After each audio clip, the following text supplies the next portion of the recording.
Welcome cats and kittens to a long overdue episode of 20 of Catnip. I am your host, Dr. Purrington, and today we are going to bring you an exciting 1 vs 3 matchup against Dabs on Dabs and his 2 friends. Let's jump right into it. Now unfortunately, if you can see, it's going a little slow right here. We lag as we come down, and I really dislike that because it usually just leads to me leaving the match right away. But the lag kind of evens out right there, and I figured it'd be alright to just continue on with the match.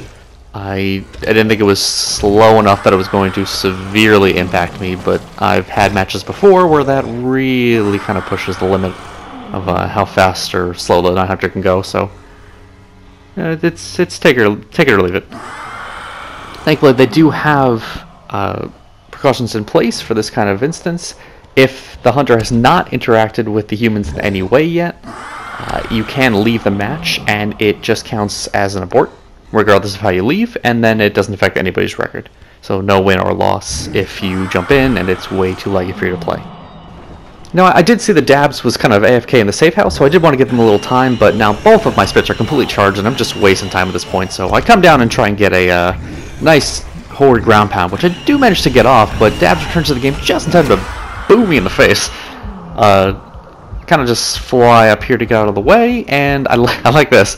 I hit the roof once, go for the ground pound, then swipe and hit it again, so that when I actually swipe to start off the ground pound, it breaks the roof and I can knock him off. Thankfully, I get a nice double off of that. Wendigo comes in for the death from above, but it's way too high up. I'm able to smack one of them for the kill, and the 15-second timer goes off, killing the other one for a sweet, sweet double kill. I can see Wendigo's down here. He's down a thin alley, but he's got plenty of room to walk around, so I really don't want to waste my UV spit smash.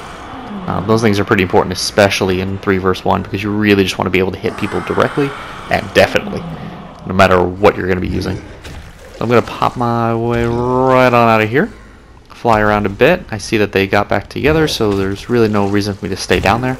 I think he was going to throw a flare too. I don't know if he threw it and it just missed me, or he threw it and I'm not gonna question it.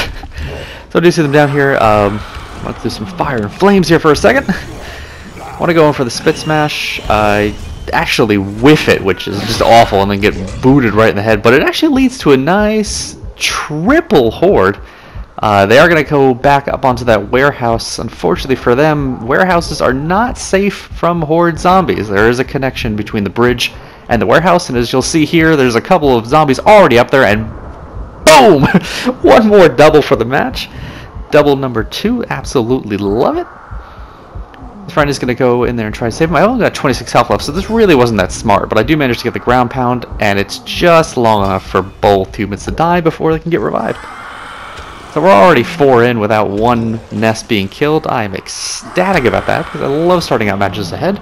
Makes the rest of the match a lot calmer. I'm not going to go out there to actually attack him, because getting the horde spit off before they get on the roof of the warehouse is a good thing. It lets some horde come over from the bridge and chase him down and attack him, and then you can kind of go a little more into the melee range. But if they're just on the warehouse, never attack the humans, because they have a huge advantage. It's just a big, flat, open area. I'm just going to jump back and forth over here and mess with them a bit. I can see they're on this one, so I'm going to pop out. Go back on the other one.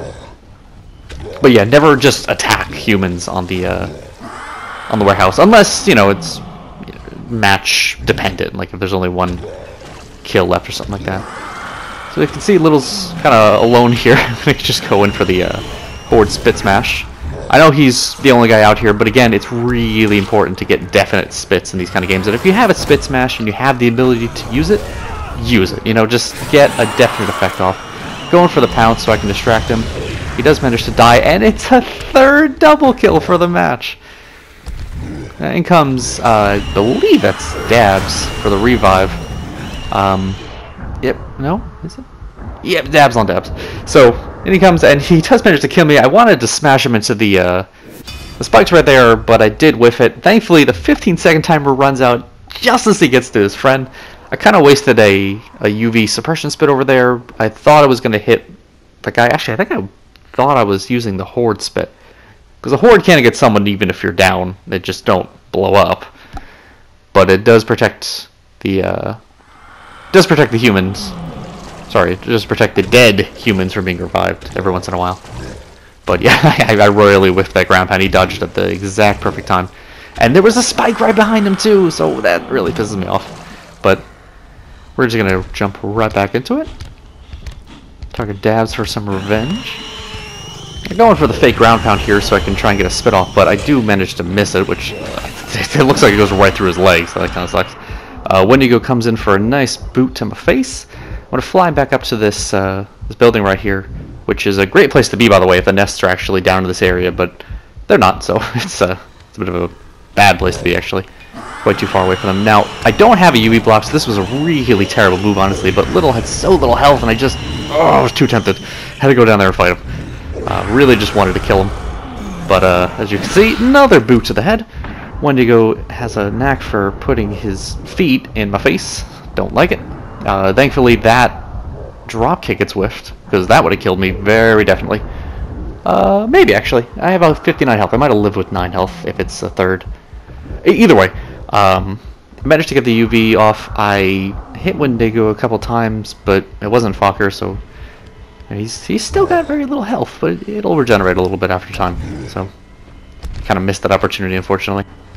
So if you look closely, you can see the lag actually hits really heavy here, and I was kind of confused as to why that was happening until I realized there's a good 6 zombies chasing after them, so there's probably, you know, 10 people on the screen at the same time, which, it kind of sucks that this still happens, but, you know, it happens.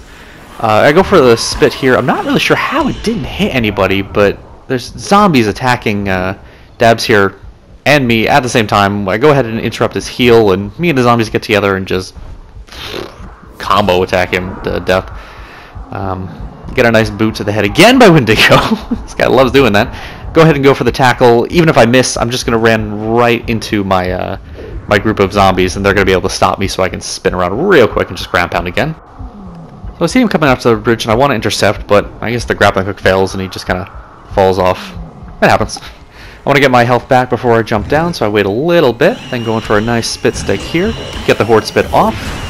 Going for the tackle right here, because again, there's something right behind him, so I'm just going to be able to spin real quick, ground pound, and distract him long enough for a horde to just pop the fuck up. Where is he hiding in that cover?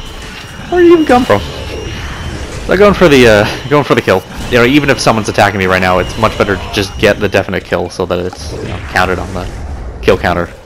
And, you know, even if I die, I'm still way ahead of the match. Really honestly wanted to go for a perfect here, but I got no spits, I got no UV block. I'm not going to be able to take on 3 people at once, so just going to hang back, give him the nest. Can't get a perfect every time. So, wonderful goal, but wasn't in the stars today. So right now I just want to distract him a little bit, get my spits back. Just going to get UV lit up here a couple times while I jump around. Unfortunately, the rubber banding is taking effect because I am winning, and my spits are regenerating really slowly. I'm not sure if it's at 2 versus 1 speed right now, or maybe 1 versus 1, but regardless, it is nowhere near the speed of a 3 versus 1. So I'm going to have to wait a little while if I want to get my doubles for spit smashes. So Dabs is dodging here, putting on a show, and he falls right off.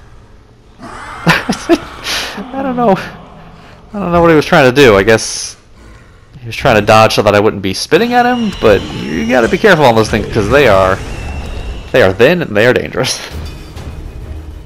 Regardless, I'm gonna fly my way up here. I'm gonna try and go in for a UV spit and then use the UV heal to get a definite pounce off, but I think he actually interrupts my UV heal here, which that sucks.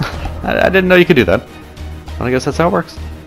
I go ahead and just cut out the revive here because, again, rubber banding makes the revive for the hunter last way longer. I'm going to be perfectly honest, I think it was like 16 seconds. So by the time I am revived, they are all the way back in the nest, and they are killing it already. Which kind of sucks, but it is what it is. I'm actually not an opponent of the rubber banding, frankly. I kind of like the idea of it. I just don't think spawn times need to be part of it. So back into the match, I go ahead for a nice revenge tackle against Wendigo here. That's what you get for booting me in the face all the time. I was going to try and chase him down and swipe him to death, but I kind of run out of energy, so I'm just going for the spit stuck. Got a nice horde spit off on him. And I think you guess what happens here. Ladies and gentlemen, 4th double kill of the match. Going for the UV spit here, so I don't have to worry about getting UV lit up when I'm pouncing anybody. He does get revived, but I ground pound him, and he freaks out a little bit in the air there. Just want to go ahead and get the definite kill, so while this guy does have the UV light on him, I'm going to go ahead and pounce. And in a flurry of exploding zombies and a leg in the background, if you can see it, the match is done. Thank you very much, Dab, Wendigo, and Little Rocky Jr. Much appreciated. Amazing match. As always, guys, entertaining you is my Hippocratic Oath. I hope you enjoyed. I hope you have a good night.